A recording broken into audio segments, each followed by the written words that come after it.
दोस्तों, पुराणों में कहा गया कि जब तक महादेव की 12 ज्योतिर्लिंग के दर्शन आप नहीं कर लेते, तब तक आपका आध्यात्मिक जीवन पूरा नहीं हो सकता। हिंदू मान्यताओं के अनुसार ज्योतिर्लिंग कोई साधारण शिवलिंग नहीं है। गुरुओं और पुराणों का कहना है कि इन सभी 12 जगहों पर भोलेनाथ ने खुद आकर दर्शन दिए थे, जिस वजह से इन 12 ज्योतिर्लिंगों की कहानी और रहस्यमयी हो जाती है। अगर आपको भी इन ज्योतिर्लिंगों की कहानी जाननी है तो इस वीडियो को आखिर तक जरूर देखें। नंबर 1, सबसे पहले बात करते हैं सोमनाथ की। पुराणों के हिसाब से ये भारत का सबसे प्रसिद्ध और बड़ा ज्योतिर्लिंग है। गुजरात में स्थित सोमनाथ भक्तों की भक्ति का सेंट्रल है। ये ज्योतिर्लिंग सिर्फ पवित्र ही नहीं बल्कि बहुत मूल्यवान भी है। इस ज्योतिर्लिंग को करीब 16 बार तोड़ा गया और फिर बनाया गया है। सोमनाथ की कहानी भी काफी रोचक है। ऐसा कहा जाता है कि चंद्रदेव ने राजा दक्ष की सभी 27 बेटियों के साथ विवाह किया था, लेकिन प्रेम वे सिर्फ रोहिणी से ही करते थे। इस वजह से दक्ष की बाकी बेटियां हमेशा मायूस और उदास रहती थीं, जिसके चलते एक दिन राजा दक्ष के सब्र का बांध टूट गया और उन्होंने चंद्रदेव को श्राप दिया कि वे अपनी सारी चमक खो देंगे। इस श्राप के असर से चंद्रदेव ने अपनी रोशनी खो दी और पूरी दुनिया अंधकार में डूब गई। माहौल को बिगड़ता देख सभी देवताओं ने दक्ष से गुजारिश की कि वो चंद्रदेव को माफ कर दें। काफी कोशिशों के बाद दक्ष ने कहा, अगर चंद्रदेव भगवान शिव की कठिन तपस्या करेंगे तो उनको अपनी रोशनी पुनः वापस मिल जाएगी। इसके तुरंत बाद चंद्र ने घोर तपस्या की, जिसके चलते भोलेनाथ प्रसन्न हो गए और चंद्रदेव को उनकी रोशनी वापस मिल गई। यहीं से स्थापना हुई पहले ज्योतिर्लिंग सोमनाथ की। नंबर 2, मल्लिकार्जुन ज्योतिर्लिंग। मल्लिकार्जुन ज्योतिर्लिंग आंध्र प्रदेश में स्थित है। पुराणों के मुताबिक ये देश का दूसरा प्रसिद्ध ज्योतिर्लिंग है। इस ज्योतिर्लिंग की कहानी कुछ इस प्रकार है। पुराने समय में बताया जाता है कि एक बार माता पार्वती और भगवान शिव भी एक दुविधा में फंस गए थे। दोनों इस बात को तय नहीं कर पा रहे थे कि पहले शादी गणेश भगवान की हो या कार्तिकेय की। फिर दोनों ने मिलकर एक प्रतियोगिता का आयोजन किया। प्रतियोगिता के अनुसार गणेश और कार्तिकेय में से जो भी सबसे पहले पूरी दुनिया का चक्कर लगाकर आएगा, उसकी शादी पहले की जाएगी। इसके तुरंत बाद कार्तिकेय अपने मोर पर निकल पड़े चक्कर लगाने के लिए। वहीं गणेश ने माता पार्वती और शिव के इर्द गिर्द एक चक्कर लगा लिया। पूछे जाने पर गणेश ने कहा कि उनके लिए उनके माता पिता ही संसार हैं, इसलिए उन्होंने उनका चक्कर लगा लिया।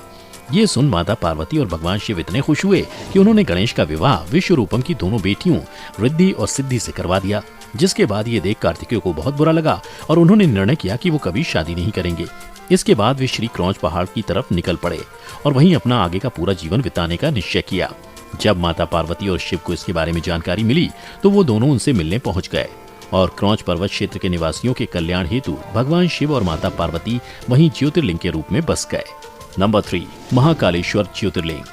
पुराणों के अनुसार ये भारत का तीसरा प्रसिद्ध ज्योतिर्लिंग है। ये ज्योतिर्लिंग उज्जैन के रुद्र सागर झील के पास बना हुआ है। ऐसी मान्यता है कि यहाँ कभी चंद्रसेन नाम के राजा का राज हुआ करता था। वो भगवान शिव का बहुत बड़ा भक्त था और वहाँ की जनता भी महादेव की पूजा किया करती थी।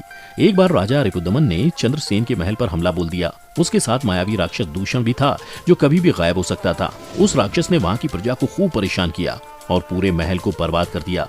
तब वहाँ की प्रजा ने भगवान शिव को याद किया और मदद की गुहार लगाई। ऐसा कहा जाता है कि वहाँ स्वयं महादेव ने दर्शन दिए और वहाँ की प्रजा की रक्षा की।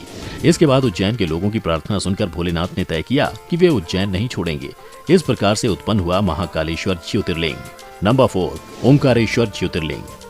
ओंकारेश्वर ज्योतिर्लिंग मध्य प्रदेश में स्थित है। ये ज्योतिर्लिंग नर्मदा नदी के पास शिवपुरी द्वीप पर स्थापित है। ओंकारेश्वर का अर्थ होता है ओम के भगवान। पुराणों के मुताबिक यहाँ पर एक बार देवताओं और असुरों के बीच बड़ा युद्ध हुआ था, जिसमें असुरों ने देवताओं को हरा दिया था। जिसके बाद सभी भगवानों ने भोलेनाथ से प्रार्थना की कि वो आए और उनकी रक्षा करें। देवताओं की गुहार को मानते हुए भगवान शिव वहां आए और उन्होंने वहां सभी राक्षसों को मार गिराया। इस तरह से वहां ओंकारेश्वर ज्योतिर्लिंग की स्थापना हुई। नंबर 5, वैद्यनाथ ज्योतिर्लिंग। झारखंड में स्थित है प्रसिद्ध वैद्यनाथ ज्योतिर्लिंग। ऐसी मान्यता है कि यहाँ पूजा करने से आपके सभी कष्टों का अंत हो जाता है। इस ज्योतिर्लिंग की कहानी महान पंडित और राक्षस रावण से जुड़ी हुई है। ऐसा कहा जाता है कि एक बार दशानन हिमालय पर भगवान शिव की बहुत कठोर तपस्या कर रहा था। तपस्या में वो बार बार एक एक कर अपने 10 सिरों को भगवान के चरणों में अर्पित कर रहा था। जिसके बाद 9वां सिर कटने के तुरंत बाद भोलेनाथ ने दर्शन दिए और रावण से कहा कि जो वरदान मांगना है मांग लो। तब रावण ने कहा कि वो चाहता है कि वो उसके साथ लंका नगरी चलें और वहां जाकर स्थापित हो जाएं। इस पर शिव ने रावण के सामने ये शर्त रख दी कि शिवलिंग को उठाकर लंका ले चलो। जहां तुम इस शिवलिंग को रख दोगे, मैं वहीं स्थापित हो जाऊंगा।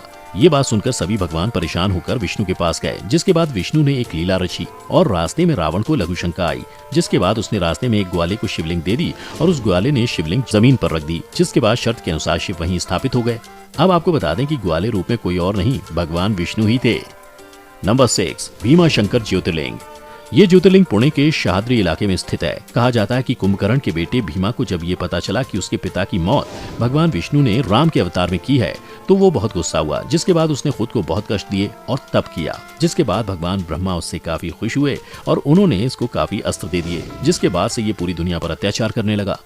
जिससे दुखी होकर सभी देवताओं ने शिव से प्रार्थना की कि वो इसको रोकें। इसके बाद शिव और भीमा के बीच युद्ध हुआ और शिव ने भीमा का वध कर दिया। फिर देवता के आग्रह पर वो वहीं रह गए। ऐसे में यहाँ भीमा शंकर ज्योतिर्लिंग की स्थापना हुई।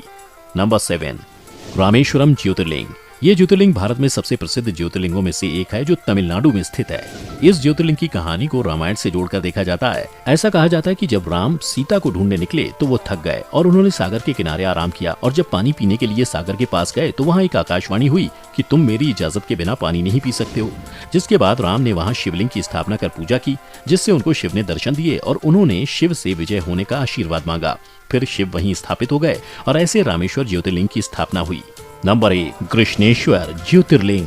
ये ज्योतिर्लिंग महाराष्ट्र के औरंगाबाद में स्थित है। इसको अहिल्याबाई होलकर ने बनवाया था। ऐसा कहा जाता है कि इस ज्योतिर्लिंग की कहानी एक शादीशुदा दंपति से जुड़ी हुई है।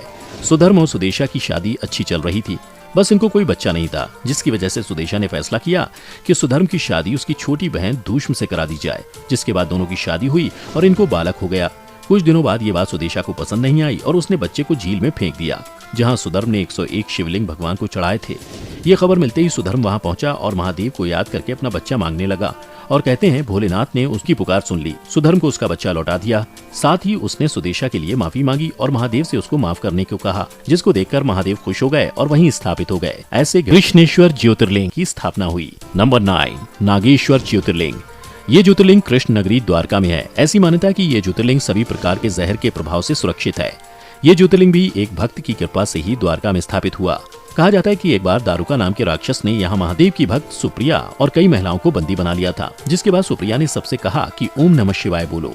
ये बात जैसे ही दारुका को पता चली तो वो सुप्रिया को मारने पहुंचा। जिसके बाद वहाँ भगवान शिव ने पहुंचकर दारुका को मार दिया और इस तरह से नागेश्वर ज्योतिर्लिंग की स्थापना हुई।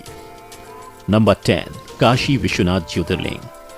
ये ज्योतिर्लिंग बनारस में घाटों के किनारे में स्थित है। ये पूरी दुनिया में प्रसिद्ध है। ऐसा माना जाता है कि यहाँ अगर कोई अपने जीवन की आखिरी सांस लेता है तो उसको सीधे मुक्ति मिल जाती है। इस ज्योतिर्लिंग के बारे में कई कहानियां प्रचलित हैं, पर सबसे ज्यादा मानी जाने वाली कहानी विष्णु और ब्रह्मा के बीच के विवाद की है। ऐसा कहा जाता है कि एक बार ब्रह्मा और विष्णु में इस बात पर बहस हो गई कि कौन बड़ा है। जिसके बाद वहाँ इस विवाद को सुलझाने के लिए भगवान शिव पहुंच गए। इन्होंने एक स्तंभ या कहा जाए तो एक ज्योतिर्लिंग का रूप ले लिया। इसके बाद इन्होंने ब्रह्मा और विष्णु से उसके ऊपरी और निचले सिरे का पता लगाने को कहा। ये बात सुनते ही ब्रह्मा स्तंभ का ऊपरी भाग खोजने और विष्णु भगवान निचले भाग खोजने निकल गए। कहा जाता है ये खोज कई युग तक चलती रही। आखिरी में विष्णु भगवान ने तो अपनी हार मान ली, पर ब्रह्मा ने झूठ बोल दिया कि उनको ऊपरी भाग मिल गया। जिसके बाद शिव काफी गुस्सा हो गए और उन्होंने ब्रह्मा को श्राप दे दिया कि कोई अब आपको दुनिया में कहीं नहीं पूजेगा। जिसके बाद वहाँ शिव भगवान खुद काशी विश्वनाथ ज्योतिर्लिंग के रूप में स्थापित हो गए। नंबर 11, त्र्यंबकेश्वर ज्योतिर्लिंग। ये ज्योतिर्लिंग महाराष्ट्र के नासिक में है। इसकी बहुत मान्यता भी है। ऐसा कहा जाता है कि इस ज्योतिर्लिंग के चलते ही गोदावरी नदी का अपना अस्तित्व है। शिव पुराण के अनुसार कहा जाता है कि यहाँ एक गौतम ऋषि हुआ करते थे। उनको भगवान वरुण से वरदान मिला था कि उनके पास कभी भी अनाज की कमी नहीं होगी। लेकिन ये वरदान बाकी देवताओं को बिल्कुल पसंद नहीं आया। जिसके बाद देवताओं ने उनके अनाज पर गाय छोड़ दी। अनाज खत्म होते देख गौतम ऋषि ने उस गाय को मार दिया। जिसके बाद उनको इस बात का काफी दुख हुआ और भगवान शिव की पूजा की। तब महादेव ने गंगा देवी को कहा कि वे ऋषि के इलाके से होकर निकलें, जिससे उनके सभी पाप धुल जाएं। और साथ ही महादेव ने ऋषि गौतम को दर्शन भी दिए। जिसके बाद ऋषि ने उनसे वहीं बसने की प्रार्थना की। इस प्रकार से वे नासिक के त्र्यंबकेश्वर ज्योतिर्लिंग के रूप में स्थापित हो गए।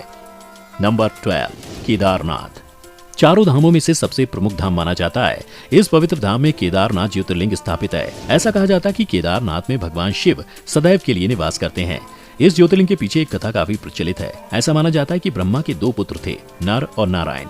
इन दोनों ने द्वापर युग में जन्म लिया था। ये दोनों शिव के परम भक्त थे। इन्होंने केदारनाथ में खुद का शिवलिंग बनाया था और उसके सामने बैठकर ये खूब तपस्या किया करते थे। ऐसा भी कहा जाता है कि उस शिवलिंग में भगवान शिव रोज दर्शन दिया करते थे। एक दिन शिव भगवान इनसे काफी खुश हो गए और इनसे कोई भी वरदान मांगने को कहा। जिसके बाद इन दोनों ने भगवान से सदैव यहीं बस जाने को कहा। जिसके बाद शिव सदैव के वहां बस गए। इस प्रकार केदारनाथ ज्योतिर्लिंग की स्थापना हुई।